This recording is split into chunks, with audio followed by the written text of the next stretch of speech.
கர்த்தருடைய பரிசுத்தமான நாமம் மகிமைப்படுவதாக. ஆசீர்வாதமான ஒரு நல்ல காலை நேரத்திலேயும் பாளையங்கோட்டை இந்திய தேவ சபையிலிருந்து காலை மன்னாவை உங்களுக்கு வழங்குவதில் மிகுந்த சந்தோஷம். கிருபையாய் கர்த்தர் கொடுத்த நாளுக்காக கர்த்தருக்கு ஸ்தோத்திரங்களை ஏறெடுப்போம். இந்த நாளுக்கான வேத தியான பகுதி ரூத்தின் புஸ்தகம் 2ஆம் அதிகாரம். இதை முழுவதும் வாசியுங்கள். ஏராளமான வார்த்தைகள் உங்களோடு கூட இந்த அதிகாரத்திலிருந்து பேசுகிறதா இருக்கும். சற்று நேர சிந்தைக்காக போவாஸ் ரூத்துவை பார்த்து சொன்னதான ஒரு வார்த்தை. 2ஆம் அதிகாரம் அதனுடைய 8ஆம் வசனம். அப்பொழுது போவாஸ் ரூத்துவை பார்த்து, மகளே கேள், பொறுக்கிக் கொள்ள வேறு வயலில் போகாமலும் இவ்விடத்தை விட்டு போகாமலும் இரு, இங்கே என் ஊழியக்கார பெண்களோடே இரு என்றார். ரூத் கோதுமையை பொறுக்கிக் கொள்வதற்கு போய் சேர்ந்த வயல்வெளி போவாசின் வயல்.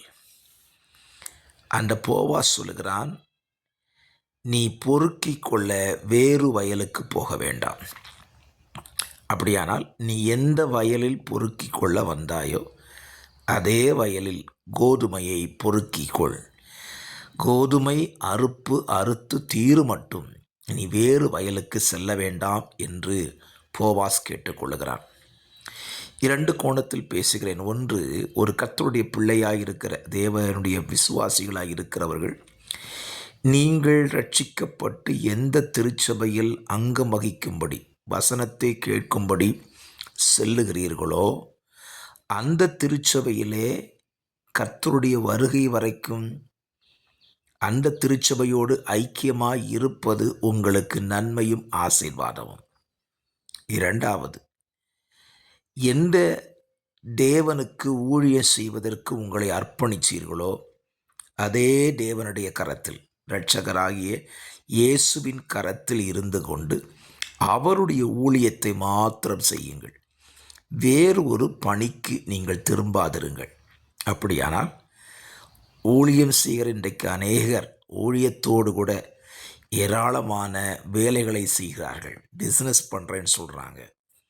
இது தவறு. நாம் தேவனுடைய வயல் பிரதேசத்தில் வந்துவிட்டோம். கோதுமை அறுத்து தீரு மட்டும், ஆத்துமாக்களை அறுவடை செய்து தீரு மட்டும் அவருடைய தோட்டத்திலேயே வேலை செய்வோம், அவருக்கு வேலை செய்வோம். விசுவாசிகளாய் கேட்கிறவர்களுக்கு சொல்லுகிறேன், தேவன் உங்களை ஏற்படுத்தி வைத்திருக்கிற சபையில் கடைசி வரைக்கும் நிலைத்திருந்து அவருக்கு சாட்சியாய் வாழுங்கள். இந்த சிந்தை உங்களுக்கு ஆசீர்வாதமாக இருக்கட்டும் என்று சொல்லி ஜெபிக்கிறேன். பரிசுத்த பிதாவே, இந்த வார்த்தையின்படி நாங்கள் அனைவரும் உமக்குள் வாழ்ந்திருக்க கர்த்தர் எங்களுக்கு அனுக்கிரகம் செய்யும். இயேசுவின் நாமத்தில் ஜெபிக்கிறேன். ஜெபம் கேளும் நல்ல பிதாவே. இயேசுவின் நாமத்தில் ஜெபிக்கிறேன் பிதாவே. ஆமேன்.